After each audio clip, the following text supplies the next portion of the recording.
हेल्थच्या नावाखाली किती दिवस स्वतःच्या शरीराशी खेळणार आहात? कारण हेल्थ म्हणजे फॅड नाही आहे आणि तुम्ही हेल्दी आहात हे जे जगाला तुम्ही दाखवता आणि ज्या ज्या गोष्टी तुम्ही करता, ठीक आहे, तुमच्यामध्ये केमिकल नाही आहे किंवा तुम्ही जे प्रॉडक्ट यूज करता त्याच्यामध्ये केमिकल नाही आहे, ते जरी आयुर्वेदिक असलं ना तरी उदाहरणार्थ 1 ग्लास जर तुम्ही पाणी पिले तर 1 ग्लास पाणी तुमची बॉडी पचवण्यासाठी कमीत कमी अर्धा तास तरी घेते.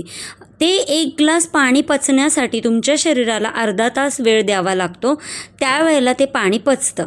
तर तुम्ही म्हणाल ही कोणाविषयी बोलते आणि काय बोलते? तर माझा सांगायचा मुद्दा इथे असा आहे की मी थोड्या वेळा सोशल मीडियावरती असा एक व्हिडिओ पाहिला की तिथे हेल्थच्या नावाखाली इतकं स्वतःच्या शरीराला म्हणतात ना, इतकं त्रास देणं चालू होतं. म्हणजे आपण म्हणतो ना, पाणी प्यावं ते पण घोट पाणी प्यावं, पण तिथे इतकं शरीराशी खेळणं चालू होतं. म्हणजे उदाहरणार्थ आता मी तुम्हाला सांगते, सकाळी 6 वाजता, मी नाव नाही घेणार, त्या चॅनलचं नाव घेणार नाही किंवा त्या मी व्यक्तीचंही नाव घेणार नाही, पण त्या लेडीजने काय केलं, सकाळी 6 वाजता उठल्यानंतर ऐका हा आता, लसूण, मेथीदाणे, अश्वगंधा, ॲलोवेरा, त्रिफळा चूर्ण, ब्राह्मी आणि आवळा पावडर हे सगळं एका म्हणतो ना आपण घासामध्ये चावून खाल्लं आधी, आणि मग फुल 1 ग्लास गरम पाणी घेतलं तिने, ते पण एका दमातच.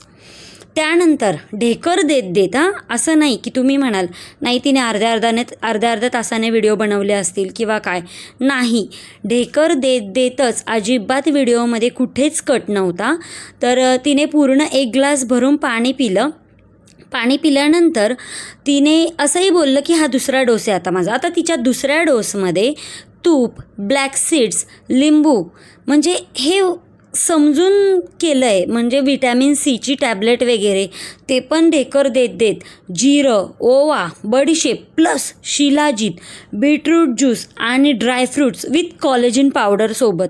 आता मला सांगा, तुम्ही जर वन टाईम एवढं सगळं, अजूनही त्याची लिस्ट आहे कारण मी लिहून ठेवलेलं आहे, एवढं जर वन टाईम तुम्ही तुमच्या बॉडीमध्ये जर कन्झ्युम करत आहात, तुमची बॉडी काय म्हणेल?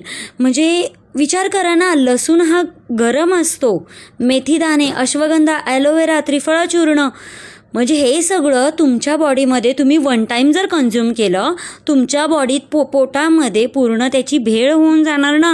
म्हणजे कोणतं प्रोडक्ट कधी यूज होणार तुमच्या बॉडीसाठी? म्हणजे तुमचं पोट, तुमचं ऑर्गन्स, तुमची बॉडी कोणतं बोलतो ना वस्तू, कोणतं ती जी आहे, ओवा असू दे किंवा काही असू दे, कोणती वस्तू कधी यूज करणार तुमच्या बॉडीसाठी? आई शपथ. म्हणजे विथ कोलॅजिन पावडर, गोंदकतिरा, कच्ची हळद, नारळ पाणी, आवळा प्लस त्याच्यातही लसूण, सिरियसली म्हणजे, आणि प्लस वरून त्याच्यात हालीम, जवस, चिया सीड्स हे सगळं भिजवून पिताना पण एका दमातच पिऊन टाकलं तिने. म्हणजे अक्षरशः तिने एकामागे एक 4 ते 5 ग्लास फुल भरून गरम पाणी आणि त्याच्यासोबत हे सगळे प्रॉडक्ट घेतले, प्लस ड्रायफ्रूट्स वगैरे सुद्धा तिने त्याच वेळेला खाल्ले. म्हणजे तुम्ही लसूण चावून खाल्ला, त्याच्यावरून ड्रायफ्रूट्स पण खाल्ले, प्लस बीटरूट ज्यूस पण घेतला, त्याच्यामध्ये आलं होतं, आवळा होता, बरंच काय काय होतं. मला इतकं हादरल्यासारखं झालं ना, म्हणजे अरे हे सगळं तुम्ही आयुर्वेदिक जे बोलता ना, आयुर्वेदिक गोष्टीसुद्धा आपल्या बॉडीसाठी योग्य प्रमाणात आणि योग्य वेळ असते त्याची एक, त्या वेळेत घेतलं ना तरच त्याचे फायदे होतात, नाही तर ते तुमच्या शरीरावर, तुमच्या बॉडीवरती उलटू शकतं. प्लीज हे असं स्वतःच्या शरीराशी खेळणं बंद करा आणि हेल्दीच्या नावाखाली काही करू नका. प्लीज तुमच्या डॉक्टरांचे सल्ले घ्या. पण स्वतःचे डॉक्टर बनवू नका. आयुर्वेदिक गोष्टी चांगल्याच असतात, पण त्यालाही एक प्रमाण आणि वेळ असते. यावर तुमचं काय मत आहे हे मला कमेंट सेक्शनमध्ये नक्की कळवू शकता.